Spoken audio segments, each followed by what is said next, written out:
نال السرور ونال كل مراد تالله ما أحلى المبيت على منى في ليل عيد أبرك الأعياد يا رب أنت وصلتهم صلني بهم فبحقكم يا رب فك قيادي أجمعين. Jama'a barkanmu da sake haduwa a wannan lokaci mai albarka, lokacin da ko kuma in ce shirinmu da muke kawo muku wanda yake da alaka da damammaki da kuma watanni masu alfarma ko damammakin da Allah maɗaukakin sarki ya yi ta goma shi da shi ga al'ummar annabi Muhammad sallallahu alaihi wa ala alihi wa ashabihi wa sallam. Kamar yadda muka gabatar a shirinmu da ya gabata cewa daga cikin waɗannan manyan damammaki da Allah ya ba wa wannan al'umma su ne waɗannan kwanaki namu waɗanda muke cikinsu, wato kwanaki 10 masu alfarma na farkon watan Zul-Hijja, tun daga ranar 1 ga watan Zul-Hajji har zuwa ranar 10 ga wata. Mun ji hadisin Abdullahi dan Abbas wanda yake ingantacce, riwayar Imam Bukhari da sauran malamai, wanda manzon Allah ya ce babu wasu kwanaki da Allah yake ƙaunar aikin alheri a cikinsu kamar waɗannan kwanakin. Aikin alheri Allah ya ce, aiki nagari, al'amalu salih, aiki nagari.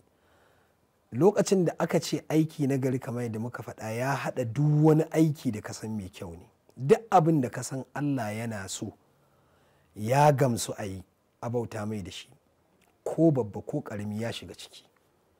Kuma manzon Allah dan ya nuna mana wannan ya ce wallahi ko yaƙi mutum ya yi ba a cikin waɗannan kwanakin ba, kai kuma komai ƙanƙantar aiki na garin da kai a cikin waɗannan kwanakin ba zai tarar da kai a gurin Allah ba, ta fuskar soyuwar aikin da kuma ladan da Allah maɗaukakin sarki ya yi alkawarin zai ba wanda duk ya raya waɗannan kwanaki.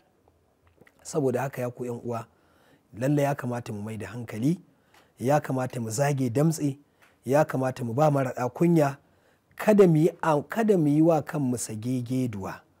Rana gobe kiyama baka da wani abu wanda fa za ka ce za ka fito da shi ka sayi lada. Aikin alkhairinka shi ne abin tinƙahonka, shi ne abin takamarka. Kuma mu riƙa yi muna tuna hadisin Abu Hurairah radiyallahu anhu wannan Imam Muslim ya rawaito, manzon Allah yake cewa idan mata al'insan ko idan mata ibnu adam in qata amalu, duk wanne ya mutu aikinsa ya dakata kenan, illa idan ya yi sadaka jariya ko ya koyar da ilimi ko Allah ya azarta shi da ɗa da yake aikata ayyukan alkhairi kuma yake masa addu'a. Saboda haka duk lokacin da Allah ya baka dama ta lafiya, ta tunani, ta wane, duk abin da kaga za ka iya na ayyukan alkhairi a kowane lokaci ka yi, to kuma ka kirdadi lokuta irin waɗannan. Kamar yadda idan Allah ya maka alfarma zuwa gurare masu albarka kamar Makka ko Madina, ka yi iya abin da za ka yi kaga cewa ka ribatu da irin waɗannan guraren da irin waɗannan guraren. To haka kuma waɗannan lokuta. To duk da Annabi sallallahu alaihi wasallam ya ce aiki nagari a cikin waɗannan kwanaki, muka ce kuma aiki nagarin nan ya shafi komai da komai, sawa'un da baki ake yi, karatun alkur'ani, salatin annabi, istighfari, azkar, kalma mai kyau, umarni da kyakkyawa, hani daga mummuna, nasiha, jan hankali, wa'azi, karantarwa, duk waɗannan suna cikin ayyuka nagari. A'a da jikinka za ka yi su, gyaran kwata, sharan masallaci, gyaran makabarta, a'a da kuɗinka za ka yi su, za ka biya ma wani kuɗin magani a asibiti, za ka biya ma wani ɗalibin registration, wasu marayu ne za ka yi musu kayan sallah, a'a za ka sayi abin layya ne kai layya, a'a wasu ne za ka yi musu layya.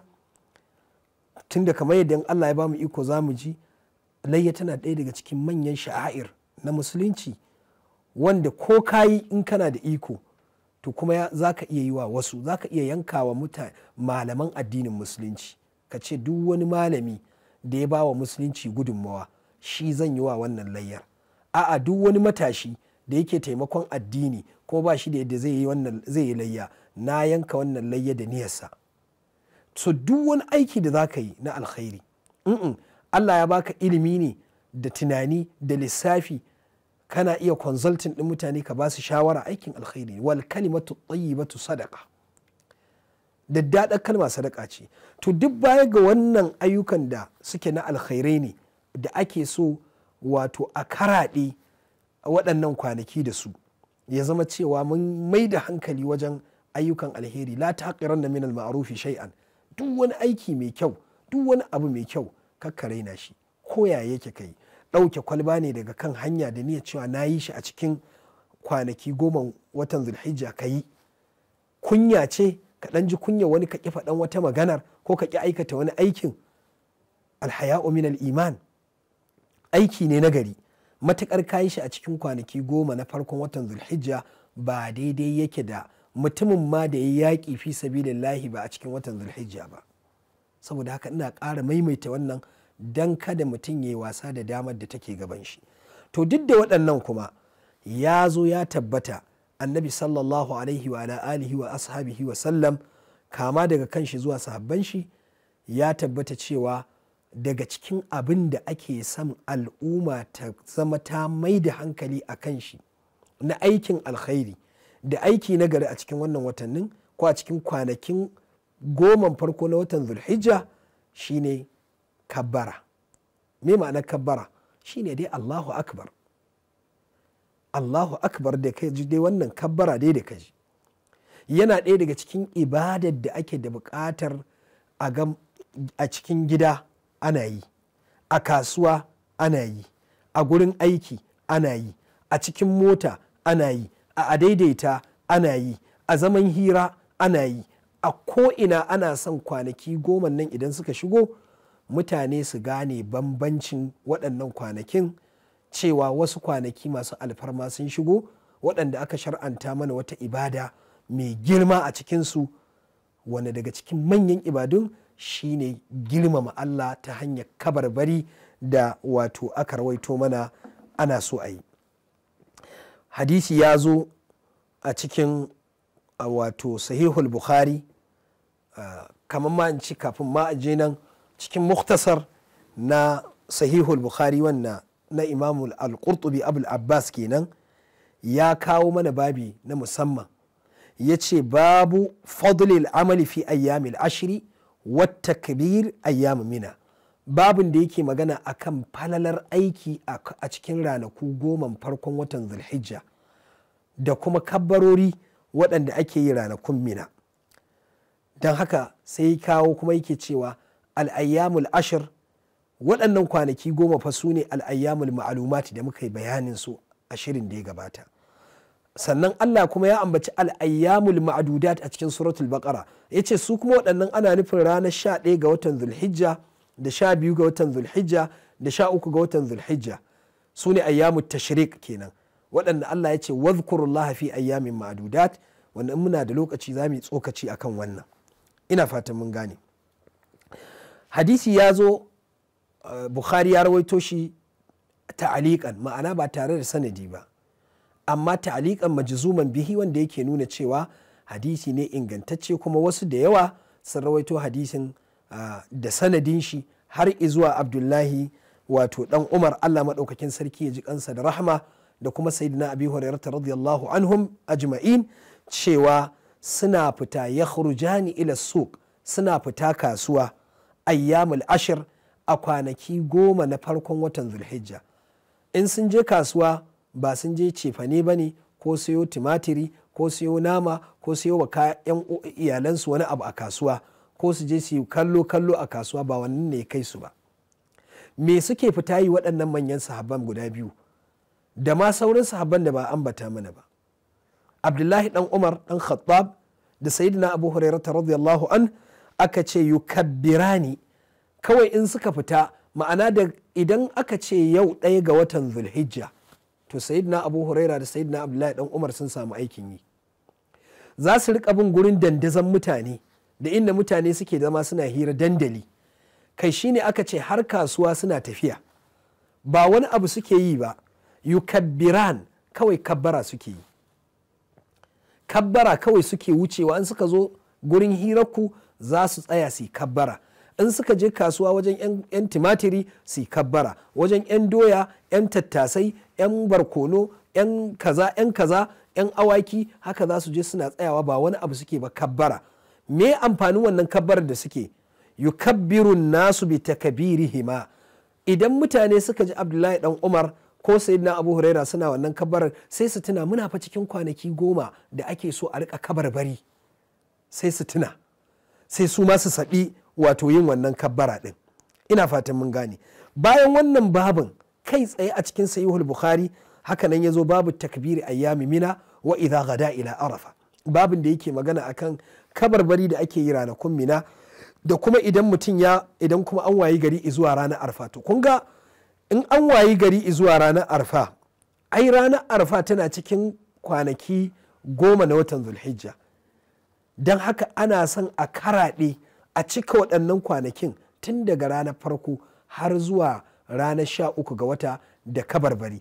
Wannan kabarbarin da za a yi, kabarbari ne da za a yi su wato kai tsaye, ma'ana ba su da wani lokaci. Ko kana tafiya, ko kana aiki, ko kana gida, ko kana ina ne za ka yi, domin akwai at-takbirat da ake abin nan muƙayyada. To wannan wa'inda suke da alaƙa misali da bayan sallah, sai ka yi sallah a zahar sannan za ka yi, wannan na ayyamut tashrik kenan, su ne wadhkurullaha fi ayyamin ma'dudat. Amma waɗannan so ake duk abin da kake in goman farko ta watan Zulhijja ta shigo ka ci gaba da yin su, kuma sigogi da yawa sun zo. Amma Ibnu Hajar ya ce sigar da tafi kowace shine Allahu akbar, Allahu akbar, Allahu akbar, la ilaha illallah, Allahu akbar, Allahu akbar walillahi alhamd. Za ka iya yin wata sigar kamar Allahu akbar, Allahu akbar, Allahu akbar kabira, an rawaito daga wasu sahabban suna yin wannan. Amma dai wacce tafi yawa shine Allahu akbar, Allahu akbar, Allahu akbar, la ilaha illallah, Allahu akbar, Allahu akbar walillahi alhamd. Wannan sigar a cikin kabarbarin su ne, ita ce sigar da aka rawaito da yawa daga kurin sahabban annabi sallallahu alaihi wasallam. Duba da cewa shirin namu yana zuwa ne a takaice, don haka za mu dora akan wato waɗannan ibadu waɗanda aka rawaito mana su daga magabata tun daga kan sahabban annabi Muhammad, waɗanda suke mai da hankali wajen aiwatar da su da gudanar da su a cikin waɗannan kwanaki 10 na watan Zulhijja.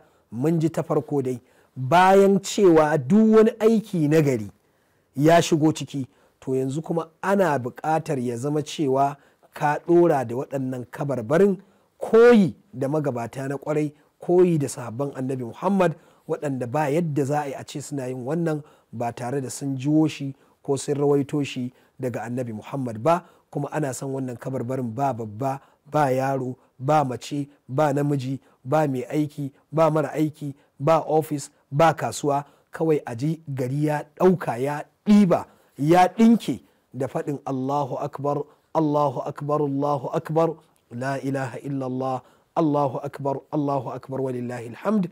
Da fatan Allah ya cishe mu, Allah ya datar da mu, Allah ya rabautar da mu. Wassalamu alaikum wa rahmatullahi wa barakatuh.